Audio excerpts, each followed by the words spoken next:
السلام علیکم دوستانو خراغلاس دوستانو سراج الحق واپس منصوري ته نو رسیدلی چې علیزیدی د پاکستان تحریک انصاف یو رهنما چې هغه دوباره بیا گرفتار کو په دې موقع باندې چې کم دینو فواد چودري څه بیان ورکړی فواد چودري وایي چې یو طرف ته دوی د مذاکراتو خبرې کوي او بل طرف ته چې کم دینو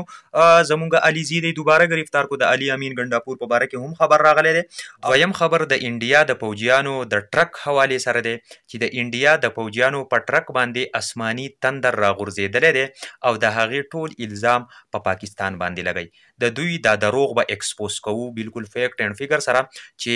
دا څه واقع راغلی ده او څه مسله راغلی ده چې د دوی دا ټرک څنګه اسماني تندر تباه کړی دی که تاسو ته پته عمران خان په ډیچوک کې د یو لوکل جج مطابق خبره کړې وه نو اوس هغه کیس په هغه باندې دوباره چې کم دی نو راتازه کو ځکه چې په نورو کیسونو کې ګرفتاریانې داسې په نظر خاص نه راځي نو هغه کیس یې راوچت کو نه وی په هغې باندې به خبره کو عمر عطا بندیال صاحب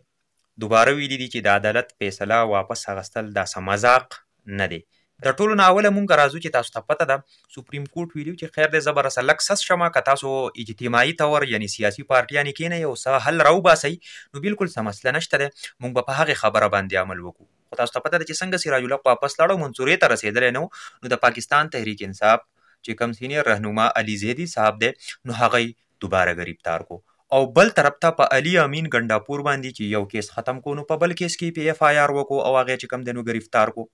دا څومره د افسوس او د شرم خبره ده فواد چودري د دې سره سره دا هم ویلي دي چې دوی زمونږ د سوشل میډیا څه ملګري دي چې هغې هم چوت کړي دي او د هغو هم تر اوسه پورې هېڅ څه پته نه لګي نو دوی په خوله باندې د مذاکراتو خبرې کوي آیا په دې حالات کې چې کم دی نو مذاکرات کول چې کم دی نو دا ټیک دي چې دوی زمونږ سره دغه ګوتې شروع کړي دي چې کوي خبرې د مذاکراتو او دلته کې زمونږ سړی آزاد شوی نه دی دوباره یې گرفتار کو نو دا خو یقین وکړه چې ډېر غټ زیاتې دی د انډیا د پوجیانو په ټرک چې کم تندر راغورځېدلی دی په ضلع رجوړي کې نو په 3 بجې باندې د هغو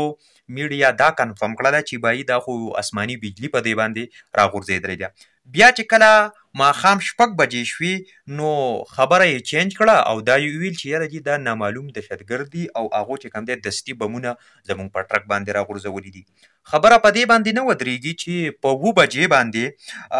دوی بیا ویل چې یاره جي دا مختلف تنظیمونو چې کوم دی نو دا کار کړی دی هغه 7 بجو نه پس چې کوم دی د انډین چې کوم ریټایر افسران دي ظاهره خبره ده ریټایر شوي دي نو مازغې پوره کار نه کوي نو هغوی ویل چې نه یاره دا خو نه اسماني تندر دی نه دغه دي دا بلکې پاکستان دی د پاکستان یو غټ سازش دی دلته کې زمونږ پی ډي ایم والا وایي چې یاره راواله سازش کوي او الیکشن چې کوم دی نو په یوه صوبه کې مه کوئ او هغو سازش یې کوي او دا چې کوم دی نو حالات خراب دي او دهشتګردي ده او هغو چې کوم دی نو مسلې جوړوي یعنی په پوره صوبه کې یې مه کوئ او په ټول ملک کې یې وکئ په ټول ملک کې هغو مسلې نه جوړوي خو په یوه صوبه کې جوړوي نو په دې قصو قطارو اوس څوک نه پوهېږي چې دا څنګه په یو بل باندې دا بلیمونه او الزامونه دوی لګوي خو دغه اپډیټ دي چونکې د دوی دا خبرې بار بار بدلیږي بار بار بدل شولې دا ټولې خبرې ان ریکارډ پرتې دي د دې نه دا ظاهرېږي چې د دوی نم خطا ده چې دا څه چل شوی خو دغه اسماني بجلي پرې راولېدلې ده او د دې سره G20 اجلاس چې کوم دی G20 اجلاس چې کوم ناکامه شوی دی نو د هغې وجه او ټوله ذمهواري اوس دوی د پاکستان د پوجیانو یا د پاکستان انټیلیجنس ادارو دغه حمله چې کوم دی نو ګڼي چې دا دوی حمله کړې وه تاسو ته پته ده چې په ډیچوک کې چې کله هغه عمران خان سره واقعه راله نو عمران خان که تاسو ته پته وي د یو لوکل جج ده یعنی یو لوکل مجسټریټ چې د هغې خلاف هم خبرې نه وې کړی بس یو عامه جملې ویلې وه چې زه به قانوني کاروایي کوم د دې خلاف ټیک شوله دغه خبره بیا د عمران خان چې کوم دی نو د هغې معذرت هم کړی و نو هغه کیس چې کوم دی نو اوس په عمران خان باندې چې کوم دی نو راژوندی کو پته ورته لګي چې یار نور کیسونه خو هم د هغه کلیر شوي دي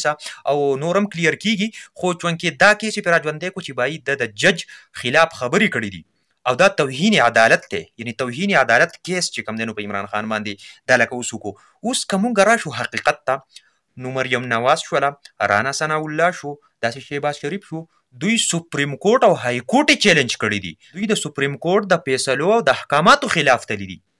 نو که چېرې دغه قانون په دو باندې اپلای شي نو په دوی باندې کلونه ید راځي خو هلته کې هغو له څوک ګوتې نه وروړي او دلته کې یو لوکل د سیشن کورټ ججه ده چې هغه عمران خان ته نیغه نیغه کوي چې یاره دا خو تا دا خلاف خبرې کړي دي حالانکې هېڅ خبره هغه نه ده کړې هېڅ خبره جست دغه ویلي دي چې زه به قانوني کاروایي کوم ستا خلاف اوس په دې باندې چې کوم دی نو ته دې ته وایې چې توهین عدالت ده وکړو عمران ریاض ویلي دي چې پاکستان تحریک انصاف واحد داسې پارټي به په تاریخ کې جوړه شي چې دا هغه پارټي ده چې یو کال مخکې راوخکې ده، خو یو کال